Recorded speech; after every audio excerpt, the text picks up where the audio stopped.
આણંદના ખંભાત ખાતે યોજાશે દિવાળીનો મેળો। ખંભાતમાં છેલ્લા 50 વર્ષથી આસો વદ 11થી કાર્તિકી પૂનમ સુધી ચકડોળ ગ્રાઉન્ડ ખાતે દિવાળીના મેળાનું આયોજન કરવામાં આવે છે। ખંભાતવાસીઓ માટે આ મેળો આકર્ષણનું કેન્દ્ર છે, જેને લઈ બહાર વસવાટ કરતા લોકો પણ મેળાની મોજ માણવા પોતાના વતન આવે છે। હાલ આ મેળાને લઈને તડામાર તૈયારીઓ શરૂ કરી દેવાઈ છે। ખંભાત શહેરમાં દિવાળી મેળાનું આયોજન કરવામાં આવે છે। આ દિવાળી મેળાનું આયોજન અમારા જન્મ પહેલા પણ 50 વર્ષ ઉપરથી પણ ચાલી રહ્યું છે અને આ આકર્ષણનું કેન્દ્ર છે ખંભાતનું, અને એનું નામ એટલે જ આપણે અહીં ચકડોળ ગ્રાઉન્ડ આપવામાં આવ્યું છે। કેટલીક સોસાયટીઓમાં લાગ્યા છે ચૂંટણી બહિષ્કારના પોસ્ટર। સોસાયટી બહાર પાણી ભરવાની સમસ્યાને લઈને સ્થાનિકો ખૂબ જ પરેશાન છે। ઘુમા પાસે 7 સોસાયટીના 1000 જેટલા લોકો ગટરના પાણી ભરાવાની સમસ્યાને કારણે પરેશાન છે। એએમસીમાં અનેક વખત રજૂઆત કરી છતાં ઉકેલ આવતો ન હોવાનો સ્થાનિકોનો આરોપ છે।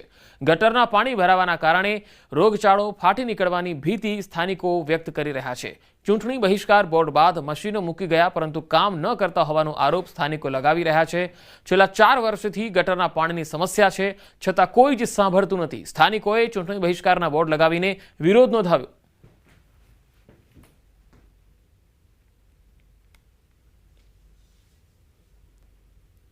અમદાવાદમાં હાલ કોઈ ચૂંટણી નથી, પરંતુ આવનારી ચૂંટણીને લઈ અને સ્થાનિકો પરેશાન છે ને તેને લઈને આ પ્રકારના બોર્ડ લગાવવામાં આવ્યા છે કે ચૂંટણીનો બહિષ્કાર છે। આ જાહેર નોટિસ લગાવવામાં આવી છે। હવે પછી કોઈપણ ચૂંટણીમાં કોઈપણ પક્ષના નેતાઓએ આગેવાનીઓએ અમારી સોસાયટીમાં વોટ માંગવા આવવું નહીં, ચૂંટણીનો બહિષ્કાર છે। આ પ્રકારના બોર્ડ, પોસ્ટર, બેનરો જે છે આ તમામ સ્થાનિકો દ્વારા લગાવવામાં આવ્યા છે। પોતાની સોસાયટીની બહાર આ પ્રકારના બોર્ડ લગાવ્યા છે। શા માટે આ પ્રકારના બોર્ડ લગાવવાની નોબત આવી છે તે અંતર્ગત વાત કરીશું। આવું કેમ? હજુ તો ચૂંટણી કાંઈ નથી, આ પ્રકારનું બોર્ડ લગાવવાનું કારણ શું? સતત 2-3 મહિનાથી અમે પરેશાન હોવાથી કેટલી કમ્પ્લેન્ટો એએમસીમાં કરી, સતત વારંવાર બધા માણસો જઈને કમ્પ્લેન્ટો કરી, ત્યારે માંડ અત્યારે આ કાલથી આ પાણી થોડું ઓછું દેખાય છે।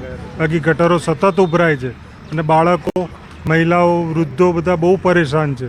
એટલે આટલા માટે અમે રિક્વેસ્ટ કરીએ ગવર્મેન્ટ કે અમારું નિરાકરણ લાવો અથવા ચૂંટણીનો બહિષ્કાર। ફરિયાદો ઘણી બધી કરી છે પણ કંઈ જવાબ આગળથી આવતો નથી અને કોર્પોરેશનમાંથી કે જે તે આ બધું કામ કરતા હોય સાફ સફાઈવાળું વારંવાર રજૂઆત કરવા છતાંય કોઈ અહીંયા બહુ ધ્યાન આપતા નથી। અમુક વાર આવે છે, મશીન મૂકીને જતા રહે છે, પણ એમાં જે મશીન મૂકી જાય છે એમાં ડીઝલ બી સોસાયટીવાળા પુરાવતા હોય છે। પાણીની ઘણી બધી સમસ્યા છે, દુર્ગંધ બહુ મારે છે, છોકરાઓ બહુ બીમાર થાય છે। આ ગટરનું ભરાયેલું છે। અમે તો મોટા મોટા ચલો ભાઈ બહેનોના દૂધ લેવા જઈ શકે, ના શાક લેવા જઈ શકે, નાના છોકરાઓને મૂકવા જાય, કેવી રીતે જાય છે? અને અમે પગ મૂકીને જઈએ તો ખંજવડ આવે એવું ગટરનું પાણી ભરાય છે। અને રોજ અહીંયા આવતા જતા લોકો ઘુમાના બધા જોતા હશે રોડ ઉપર કેટલા પાણી ભરાય છે। આજે કાલે કેમ થોડું સાફ થયો? અહીંયા ઉભાડા કરીએ ત્યારે સાંભળે છે બધા। એ બધું ધ્યાન રાખે સરકાર, ત્યારે વોટ લેવા આવે। હવે વોટ નહીં આપો? ના, અમે વોટનો બહિષ્કાર કરવો છે, કારણ કે આ લોકોને જ્યારે જરૂર હોય ત્યારે આવી જાય છે અને જ્યારે અમને આવી તકલીફ હોય ત્યારે કોઈ અમારું સાંભળવા તૈયાર નથી હોતું। એ તો પોસિબલ નથી। અમારા બાળકો નાના હોય, સ્કૂલ કોલેજમાં 4-5 વખત આવવા જવાનું હોય, બહેનો નાનો મોટો ધંધો કરતી હોય, નોકરી કરતી હોય તો કેટલી વાર આવવા જવાનું થાય, અને 7-7, 8-8 દિવસ પાણી બિલકુલ ઘટતું નથી અહીંથી। ઢીચણ આમું પાણીમાં જવું પડે છે અને છોકરાઓ કોઈ શાકભાજી, દૂધ, બધું પાણી બધું લઈને લેવા માટે લેડીઝને કોઈના સાધન વ્હીકલ ના આવડતું હોય એ તો પાણીમાં થઈને જવું જ પડે ને, તો કેટલી તકલીફ પડે અમને તો પાણીમાં જવા માટે। આ પ્રકારના બોર્ડ મારવાની નોબત આવી છે તે પ્રકારની વાત આ સ્થાનિકોના મુખેથી સાંભળવા મળી રહી છે। કેમેરામેન હરીશ શર્મા સાથે ગૌતમ શ્રીમાળી, ન્યૂઝ 18 ગુજરાતી, અમદાવાદ। સોના અને ચાંદીના ભાવોએ ફરી ઐતિહાસિક સપાટી વટાવી। પુષ્ય નક્ષત્ર પહેલા સોનું 2244 રૂપિયા મોંઘું થયું છે। 24 કેરેટ 10 ગ્રામ સોનાનો ભાવ ₹1,28,000 પહોંચી ગયો। સાથે ચાંદીના 1 કિલોના ભાવ ₹1,75,000 નોંધાયા છે। દિવાળીનો તહેવાર નજીક છે, પરંતુ ભાવ વધવાથી ખરીદીમાં ઘટાડો થયો છે। સોના ચાંદીની ખરીદીમાં 15% સુધીનો ઘટાડો જોવા મળ્યો।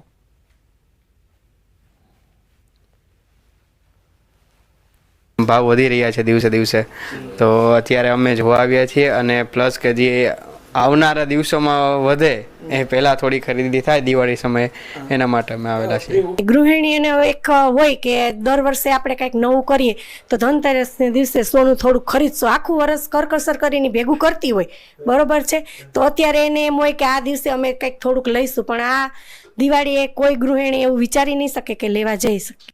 આજની ઐતિહાસિક સપાટી ઓલ ટાઈમ હાઈ ઉપર આજનો સોનાનો ભાવ છે. ચાંદીના ભાવમાં આજે છે ને 1,75,000 રૂપિયા અત્યારે આપણે ફિઝિકલ માર્કેટનો અત્યારે ભાવ ગણી શકાય અને ઓલ ટાઈમ હાઈ ઉપર અત્યારે સિલ્વરનો ભાવ છે.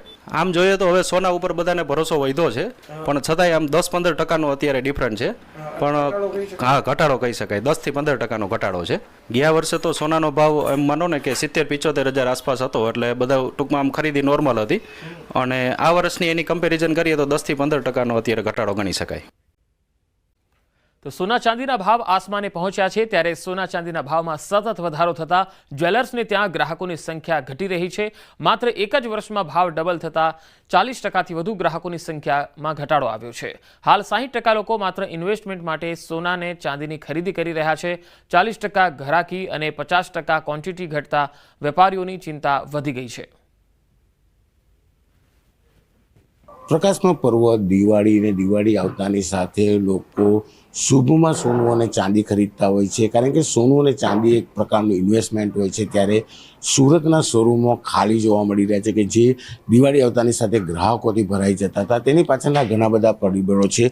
સૌથી મહત્વનો ભાવ છે. હું એક દુકાન પર પહોંચ્યો છું. એ દુકાન ઉપર વર્ષોથી જે ભાવ ચાલતા હતા એ ભાવનું એક લિસ્ટ બનાવવામાં આવ્યું છે. હું કેમેરામેનને કહીશ કે લિસ્ટ બતાવવાનો પ્રયાસ કરશે કે 1970માં સોનાનો ભાવ 182 રૂપિયા હતો અને કહી શકાય કે 2023માં 52,000 તો 2024માં 75,000, પણ 2025 આવતા આ ભાવ 75ની સામે 1,28,000 પહોંચ્યો છે, એટલે કે 3 ગણા કરતાં વધુ ભાવ થયો છે. તેની અસર ગ્રાહકી પર શું છે જોવા માટે ડી ખુશાલદાસમાં દીપકભાઈ ચોકસી આપણી સાથે છે. આપણે પહેલાં એમની સાથે વાત કરીએ, કારણ કે સોનું હોય કે ચાંદી, બંનેમાં જે પ્રકારની તેજી છે તેની અસર બજારમાં જોવા મળી છે. દીપકભાઈ, એક વર્ષ પહેલાં 75,000 રૂપિયા સોનું હતું, આજે 1,28,000. ચાંદી 50,000 હતું, તે 1.25 લાખ પર પહોંચ્યું. એની અસર ગ્રાહકી પર શું અને આ બધા પાછળના કારણો શું?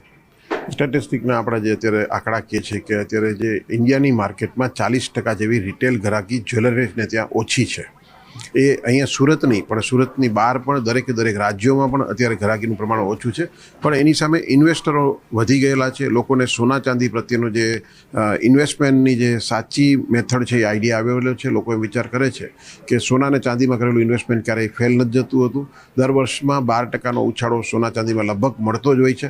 અને આ વખતે જે ઉછાળો લગભગ કહી શકાય કે 100% જેવો ઉછાળો આ વર્ષમાં, એક જ વર્ષમાં જે સોના અને ચાંદીના ભાવ હતા એ ઓલમોસ્ટ ડબલ થઈ ગયા. તો આ બધા કારણોના હિસાબે અત્યારે માર્કેટ ચાલી રહેલી છે અને ઓવરઓલ જોવા જઈએ તો ગ્રાહકીનું પ્રમાણ 100% ઓછું જ છે. એટલે અમે એમ જોવા જઈએ તો એવું લાગે કે જે ગત વર્ષની સરખામણીમાં આ વર્ષે લોકો જે સોનું ખરીદી રહેલા છે ઘણું ઓછું ખરીદી રહેલા છે. 40% ગ્રાહકી નથી અને જે ગ્રાહકી છે તેમાં ક્વોન્ટિટી ડાઉન થતી પણ જોવા મળી રહી છે. કેમેરામેન જીગર ગૂગલ સાથે કીર્તેશ પટેલ, ન્યૂઝ 18 ગુજરાતી, સુરત. ચાંદીના ભાવમાં ધરખમ વધારો થયો છે. સોનાનો આજનો ભાવ 1,28,000 રૂપિયા થઈ ગયો છે, જ્યારે કિલો ચાંદીનો આજનો ભાવ 1,78,000 રૂપિયા છે. ધનતેરસે સોનું રેકોર્ડ બ્રેક કરી શકે છે એવું નિષ્ણાતોનું માનવું છે. ધનતેરસે સોનું લેવું હોય તો અત્યારથી બુક કરી દેજો. એક્સપર્ટનું માનવું છે કે આ વખતે સોનાનો ભાવ રેકોર્ડ બ્રેક હોઈ શકે છે. ધનતેરસે સોનું ખરીદવાનો પ્લાન હોય તો એક્સપર્ટે પહેલાં જ ચેતવી દીધા છે.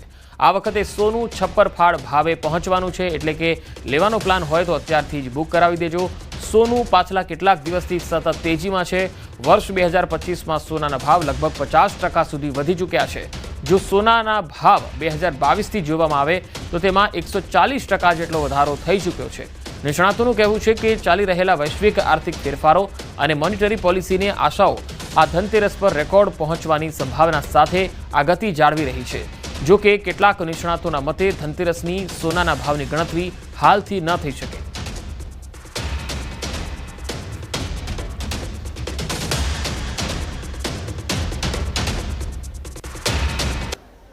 પુષ્ય નક્ષત્રની એક દિવસની વાર છે ત્યારે અમદાવાદમાં સોના ચાંદીના ભાવની અસર માર્કેટ પર જોવા મળી રહી છે. સોના ચાંદીના બજારોમાં તો મંદી છે, પરંતુ જ્વેલર્સમાં પણ આપ જોઈ રહ્યા છો કે ગ્રાહકો આવી તો રહ્યા છે, પરંતુ સોનાનો ભાવ છે તેને કારણે ખાસ કરીને જૂનું સોનું લઈને નવું સોનું લેવા આવે છે. આ પ્રકારની પરિસ્થિતિ હાલ બજારની જોવા મળી રહી છે. મારી સાથે મનોજભાઈ છે, તેમની સાથે પણ વાતચીત કરીશું. શું કહેશો જે પ્રકારની અસર છે સોના ચાંદીના ભાવને કારણે, તો ગ્રાહકોને કેવી રીતે આકર્ષવા માટે અનેક પ્રકારની આપ ઓફર કરી? અત્યારે તો ગ્રાહકોને આકર્ષવા માટે ભાવ જ કાફી છે અને લોકોએ આ ભાવ અપનાવી લીધો છે અને આ ખરીદી કરી રહ્યા છે. અને બટ ઓબ્વિયસ અત્યારે સિઝન છે અને સિઝનની અંદર અત્યારે સૌ વેપારીઓએ ગ્રાહકોને પોતાની ખરીદી ઉપર અત્યારે ડિસ્કાઉન્ટ રૂપી બધાએ સરસ મજાની ઓફર મૂકેલી છે. અમે પણ મૂકેલી છે ઓફર, અને ઘડામણમાં ડિસ્કાઉન્ટના ઓફર છે, લાભ છે. અને ગોલ્ડ રેટ અત્યારે ગોલ્ડનો રેટ છે 1,28,000 છે પ્રતિ 10 ગ્રામ GST સાથે, અને શુદ્ધ ચાંદી છે 1,78,000 જેવો ભાવ છે. તો આ ભાવે પણ લોકો હવે ઉત્સાહભેર ખરીદી કરી રહ્યા છે. હજી ભાવ વધશે એ ગણતરીને લઈને.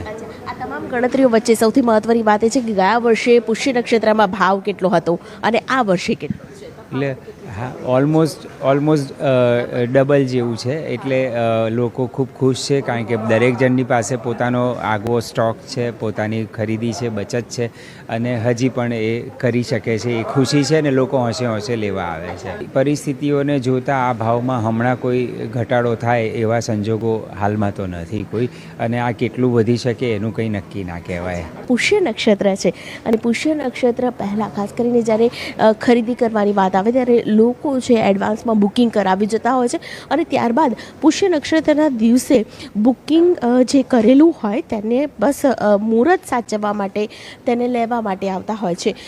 લોકો છે તેમની સાથે પણ વાતચીત કરવાનો એક પ્રયત્ન કરીશું. ભાઈ, જે પ્રકારે સોના ચાંદીનો ભાવ વધ્યો છે, શું કહેશો, કેટલી અસર પડી રહી છે? જેને લેવું છે એને કોઈ અસર નથી પડવાની. લેવું છે ને કોઈ અસર નહીં પડે, પણ જૂનું સોનું લઈને લોકો નવું ખરીદી રહ્યા છે તે પ્રકારનું હા, અમે પણ અત્યારે કદાચ એવું જ કરી રહ્યા છીએ કે જૂનું આપી રહ્યા છે અને સામે નવી ડિઝાઇનને પરચેસ કરી રહ્યા છે. યસ. તો આ પ્રકારનો ટ્રેન્ડ છે તે બિલકુલથી જોવા મળી રહ્યો છે. તમે ક્યાંથી આવો છો અને કઈ ખરીદી પુષ્ય નક્ષત્ર માટે કરી રહ્યા છો? યસ, અમે અત્યારે બુકિંગ જ કરીશું, પેમેન્ટ કરી દઈશું અને કાલે જ ડિલિવરી લઈશું પુષ્ય નક્ષત્રમાં. તો જૂનું સોનું લઈને આવે છે લોકો, અને નવું સોનું છે તે ખરીદવું તો છે, પરંતુ જે પ્રકારનો ટ્રેન્ડ ચાલી રહ્યો છે, વેપારીઓ પણ ઘડામણમાં આકર્ષક ઓફરો આપી રહ્યા છે, એટલે જૂનું સોનું આપીને લોકો નવું સોનું ખરીદી રહ્યા છે. એકાએક ચાંદી ગાયબ થઈ ગઈ. જી હા, ચાંદીની ડિમાન્ડ વધતા માર્કેટમાં ચાંદી ખૂટી પડી છે. ચાંદીનો આજનો ભાવ 1,78,000 ને પાર થયો છે. બજારમાં સોના કરતાં ચાંદીનો ભાવ વધુ બોલાઈ રહ્યો છે. ચાંદીનો ભાવ વધતા લોકો ચાંદીમાં રોકાણ કરી રહ્યા છે. છેલ્લા એક અઠવાડિયાથી ચાંદીની માંગમાં સતત વધારો થઈ રહ્યો છે અને ચાંદીનો ભાવ સતત વધી રહ્યો છે. સોના કરતાં ચાંદીનો ભાવ વધુ બોલાઈ રહ્યો છે. શહેરમાંથી જાણે ચાંદી ગાયબ થઈ ગઈ છે. લોકો ચાંદીમાં રોકાણ કરી રહ્યા છે. પુષ્ય નક્ષત્રને એક દિવસ પહેલા અમદાવાદના બજારમાંથી ચાંદી ગાયબ થઈ ગઈ છે. જાણીને નવાઈ લાગશે, પરંતુ અમદાવાદના બજારમાં ચાંદી જ નથી. આ વિષય પર વાતચીત કરવા માટે મારી સાથે જ્વેલર્સ એસોસિએશન, અમદાવાદ જ્વેલર્સ એસોસિએશનના પ્રમુખ છે જીગરભાઈ સોની, તેમની સાથે વાત કરીશું. જીગરભાઈ, ચાંદી જ નથી માર્કેટમાં, એવું કેવી રીતે શક્ય બન્યું, અને હજુ પણ આગામી દિવસોમાં કેટલા દિવસ સુધી અમદાવાદના માર્કેટમાં ચાંદી નહીં હોય? બેન, સૌથી પહેલાં તો આપણે જાણીએ છીએ કે વિશ્વ સ્તરની અંદર સોલાર પેનલ અને EVની ડિમાન્ડ જે આપણે ગવર્મેન્ટ દ્વારા ઘટાડાની જાહેરાત કરવામાં આવી GSTના દરોની, ત્યારથી કારના વેચાણમાં નોંધપાત્ર ઉછાળો જોવા મળી રહ્યો છે. સાથે સાથે EV વ્હીકલમાં પણ નોંધપાત્ર ઉછાળો જોવા મળી રહ્યો છે. લોકો દ્વારા સોલાર પેનલની અંદર પણ મેક્સિમમ રોકાણ કરવામાં આવી રહ્યું છે, વીજ ઉદ્યોગને ધ્યાનમાં રાખીને. આ બધા જ પ્રયોગોમાં ચાંદીનો મહત્તમ ઉપયોગ થાય છે વાયર બનાવવામાં અને તેને કામ કરવામાં. આ દરેક સંજોગોની અંદર જે રીતે ડિમાન્ડ અને વૈશ્વિક લેવલની ઉથલપાથલમાં ગ્રાહકો દ્વારા ચાંદીની લેવાલી છેલ્લા અઠવાડિયામાં જે રીતે થવા પામી છે, તે જોતાં મને એવું લાગી રહ્યું છે કે અત્યારે હાલના સમયમાં અમદાવાદમાં ચાંદી ક્યાંય તમને જોવા મળતી નથી. લોકો બુકિંગ પણ કરતા નથી, અને જો કોઈ ગ્રાહક દ્વારા ચાંદી બુક કરવામાં આવે તો તેનું 100% પેમેન્ટ આવે તો જ ચાંદી બુક કરવામાં આવી રહી છે. ચાંદી પણ માર્કેટમાં નથી, અને તેને કારણે પુષ્ય નક્ષત્ર પહેલાં જે પ્રકારે ડિમાન્ડ છે લોકોની, તે વચ્ચે ખાસ કરીને સપ્લાય હાલ માર્કેટની અંદર જોવા નથી મળી રહ્યો. જો કે હજુ પણ આ જે કહી શકાય કે જે તૂટ છે તે ધનતેરસ સુધી પૂરી થાય તેવું ચોક્કસ એક અનુમાન કહી શકાય. કેમેરા પર્સન નિલેશ સોસા સાથે દીપિકા ખુમાણ, ન્યૂઝ 18 ગુજરાતી, અમદાવાદ.